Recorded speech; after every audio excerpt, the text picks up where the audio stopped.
Hey there, parents. Welcome to season 2 of the Whole Parent Podcast.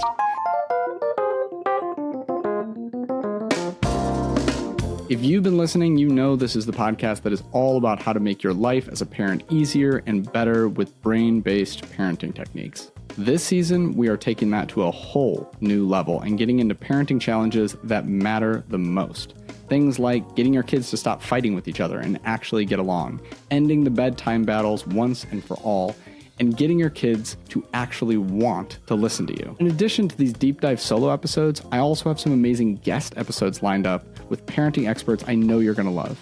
People like Alfie Kohn, Dan Siegel, Eli Harwood, Dr. Shafali, and returning to the podcast, Tina Payne Bryson. We also have some amazing experts from outside the parenting world that I think are going to absolutely transform the way that you parent. People like best-selling relationship author Eve Rodsky, the founding director for the Yale Center for Emotional Intelligence, Mark Brackett, and children's book expert and former head of the Children's Literature Department for the New York Public Library System, Betsy Bird.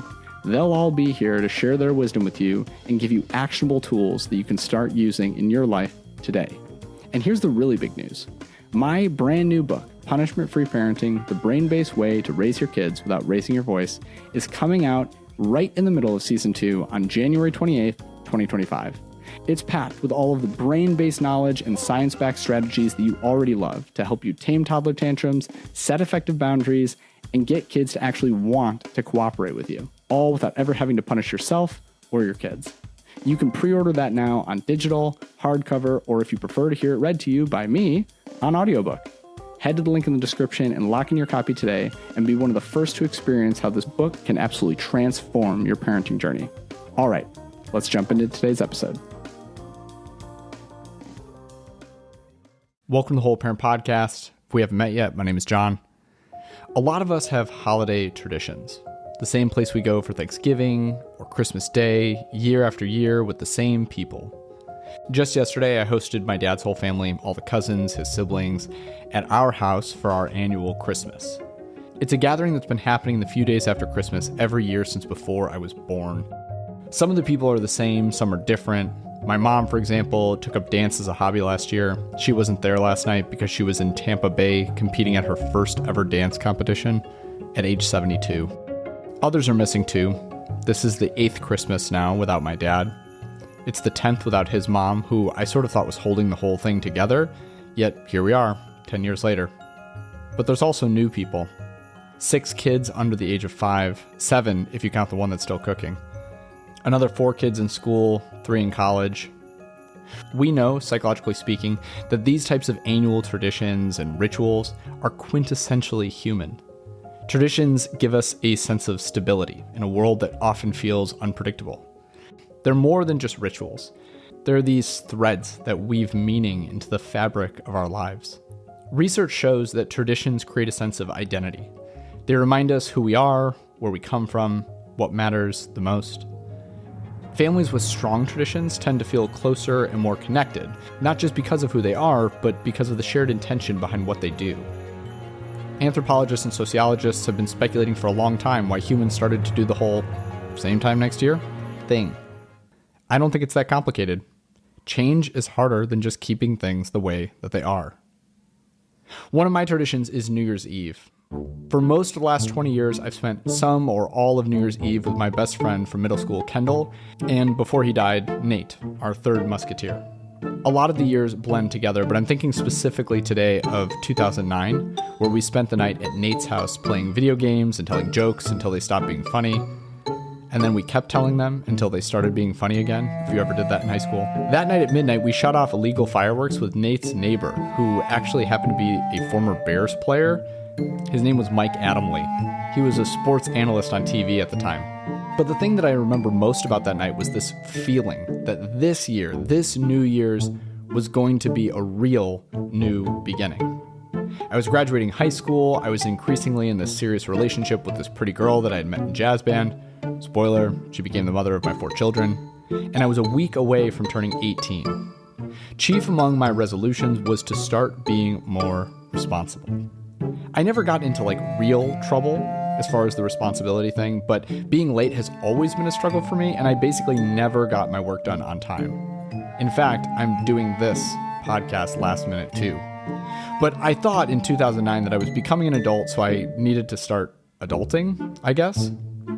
I walked out into the snow on that New Year's morning after we had stayed up way too late, ready to quit being a boy and finally start being a man.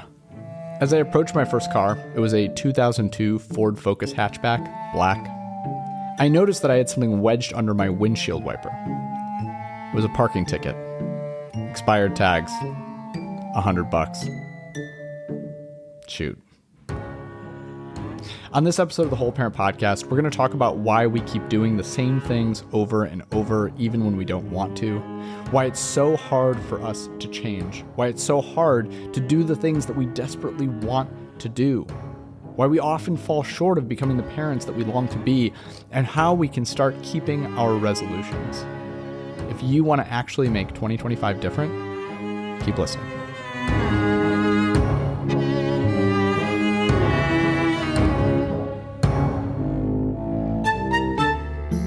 When I was initially outlining the book that would eventually become Punishment-Free Parenting, I was struggling through how to articulate the structure of the book.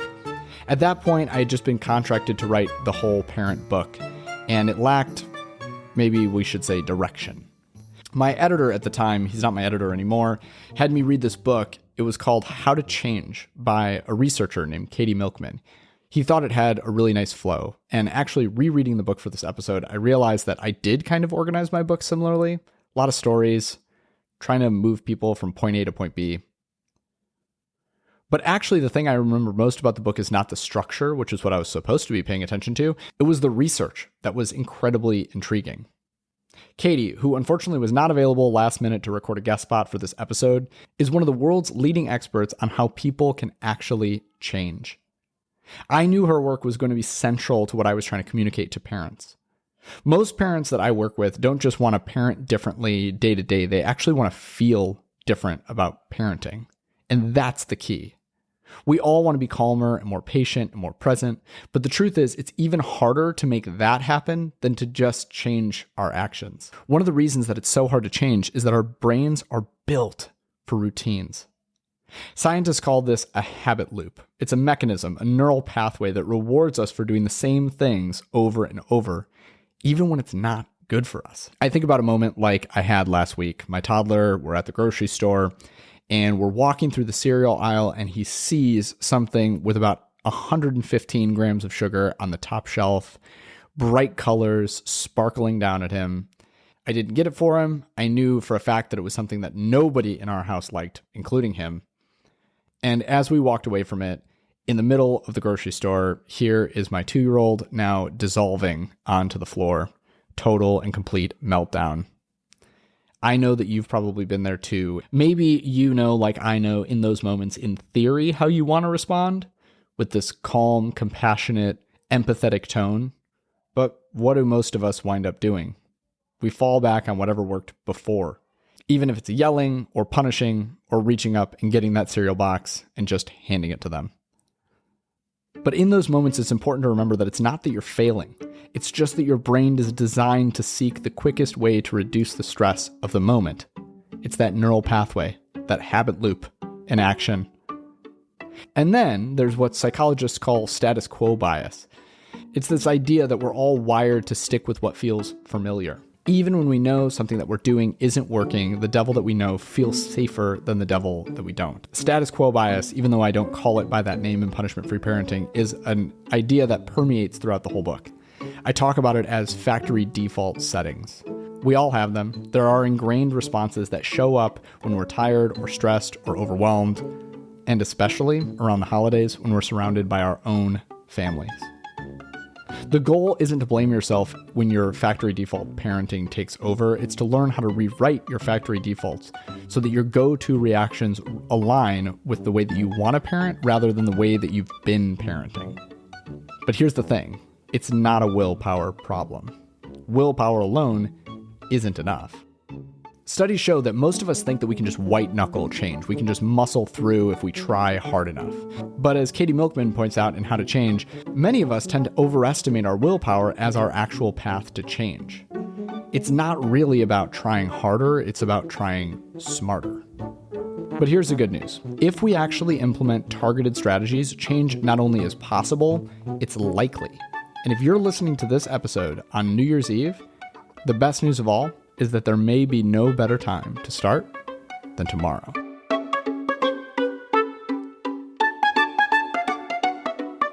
This leads me to change tip number 1, change your start date.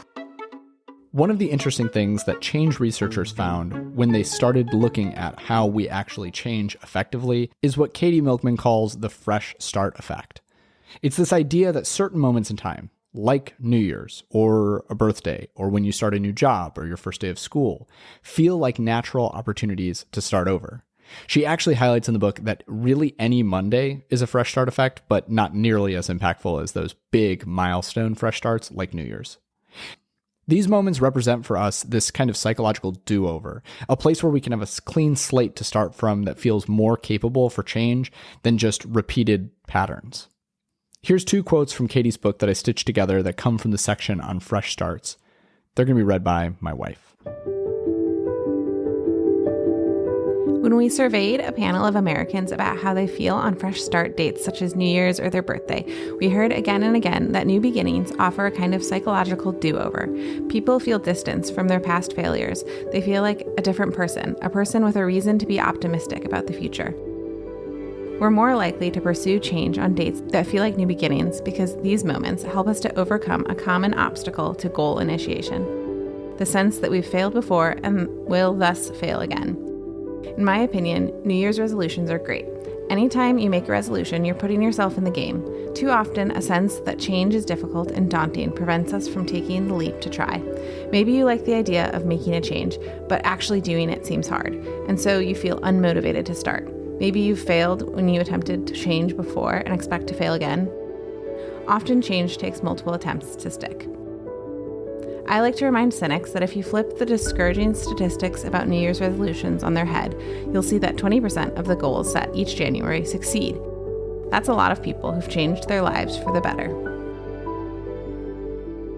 Basically, it boils down to this. As hard as it is to keep your New Year's resolutions, it's a heck of a lot easier to keep them than it is to keep your March 3rd resolutions. In fact, over a year ago, when we were initially discussing publication dates for my book, this fresh start effect actually came up. I wanted the book to be released as close to January 1st as possible, because if people were going to change their parenting, I knew that this was the time to do it. But here's the key. You can't just think about resolutions, you actually have to plan for them. Research shows that when we set goals that are specific, with specific dates, we are way more likely to follow through. Instead of just saying, I want to be more patient with my kids this year, start saying something like, starting on January 1st, I'm going to take 5 deep breaths every time I feel myself getting frustrated with my kids. It's way more likely to be effective. The fresh start effect works because it gives you a sense of momentum. It's a way of telling yourself, this is the beginning of something new. And because the calendar date lines up with that, it's so much more easy for us to actually believe it. And because it's parenting that we're talking about here, we are going to need all the help that we can get.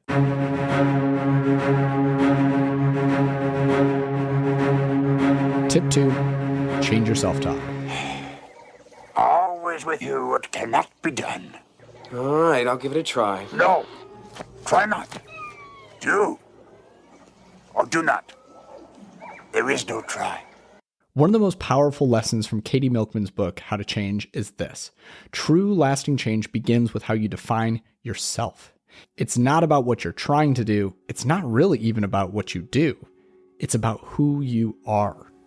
Katy shares research showing that people are more successful at sticking to goals when they anchor their actions in their identity.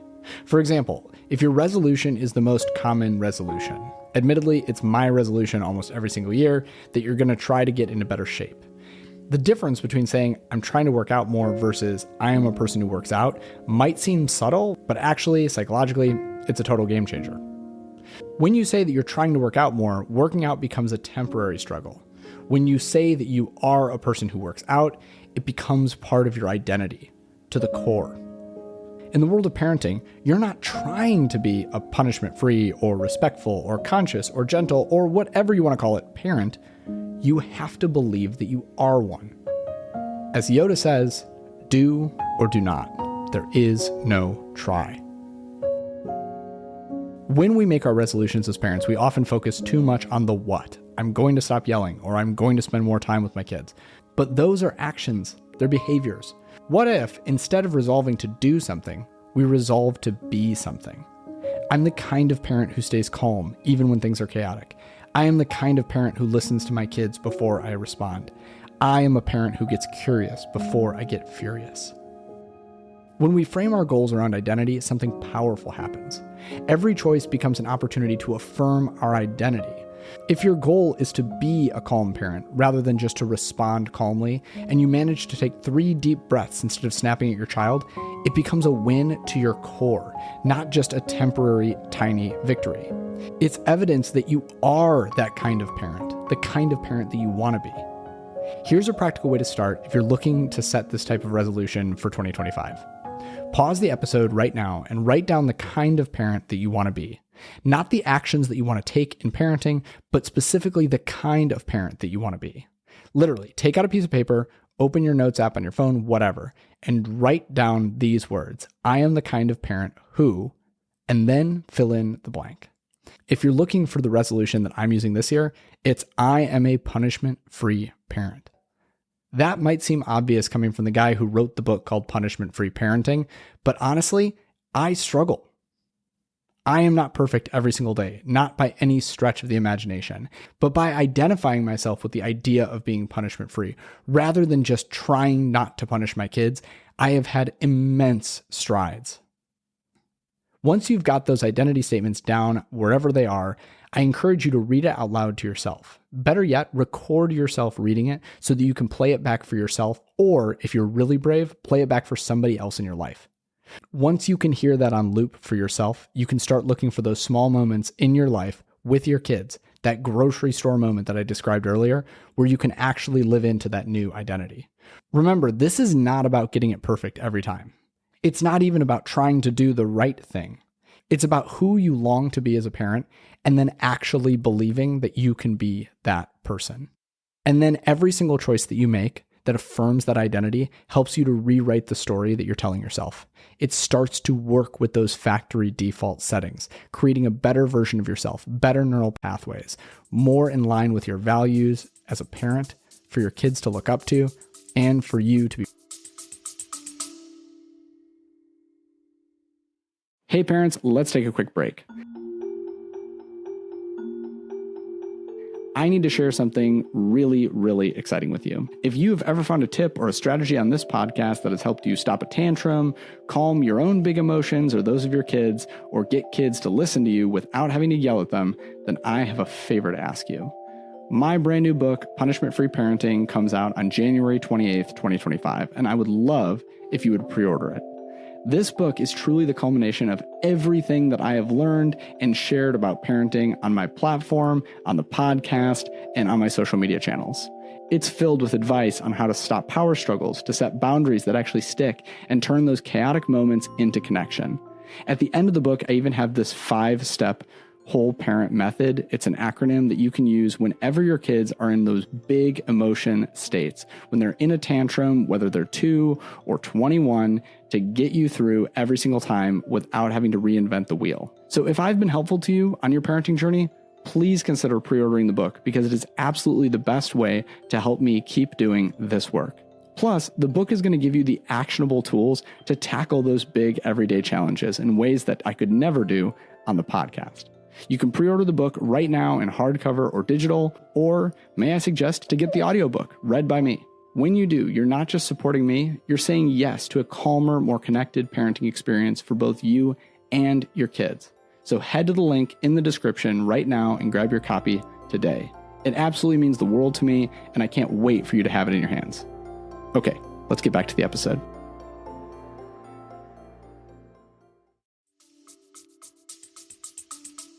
Proud of. Tip 3, change who you're around. To be honest, my favorite part of Katie's book was the chapter called Conformity. In it, she tells the story of these identical twins who decide to go to the Air Force Academy in Colorado Springs. And immediately upon arriving at the Air Force Academy, they are separated into different squadrons. I didn't know this about the Air Force Academy, even though I've had family members who have actually gone and graduated from the Air Force Academy. But apparently all the freshmen are separated into squadrons of about 30. And then those squadrons are like the only people that you spend your time with for the entire first semester, maybe even the first year. And so these identical twins are split up and they're not in the same squadron. But back in high school, there was one who is clearly better at academics than the other. The one that's better winds up with a squadron that's not as, let's say, polished. They're just not that academically inclined. They're not as rigorous. They don't study as much. And the one who struggled more winds up in this very rigorous group of 30 cadets who are just like absolutely killing it, getting straight A's, all of them. And I think how the story goes is that when they come back for like Thanksgiving break, or maybe it's Christmas, the one who is less academically inclined announces to the whole group that his commanding officer wants him to be like a physics major or something, some high level thing that you're just blown away that he would be the type of person who would do this. And his twin, who has been kind of struggling up to this point, is just like, what the heck? And eventually his twin goes on to like research this and actually study how his less academically inclined identical twin was able to outperform him in their first year of college. And the evidence basically comes down to the fact that one was surrounded by people who he was emulating. This really isn't news to us. We know that psychologically this happens, but to see it in such a very clear way is helpful. I've heard it said in a bunch of different ways. One is that you are the average of the 5 people that you spend the most time with. I think that quote is supposed to be attributed to somebody famous, but it actually isn't them. And then David McLeland is this 20th century psychologist. He was attributed saying something to the effect of, and again, I don't actually have a citation for this. I don't know if he ever said this, or this is just something that everybody says that he said, but 95% of our success or failure is influenced by the people that we associate with the most. So that's a pretty bold claim. But if you think about it, almost everything that we do is shaped by the company that we keep. If you want to make lasting changes, you have to look at who you're actually spending time with. Are they helping you become the parent that you aspire to be, or are they unintentionally reinforcing the habits that you're trying to leave behind? Are you spending a lot of time with people who are triggering your factory default parenting settings, or are you spending time with people who you want to emulate? Along with leveraging the fresh start effect and truly becoming identified with the type of parent that you want to be, I think this is the most essential piece. In isolation, it's almost impossible to change, but when you're surrounded by a community, it's almost impossible not to. That's why I wanted to end this episode a little differently, hearing from members of our community, the whole parent community, about their New Year's resolutions.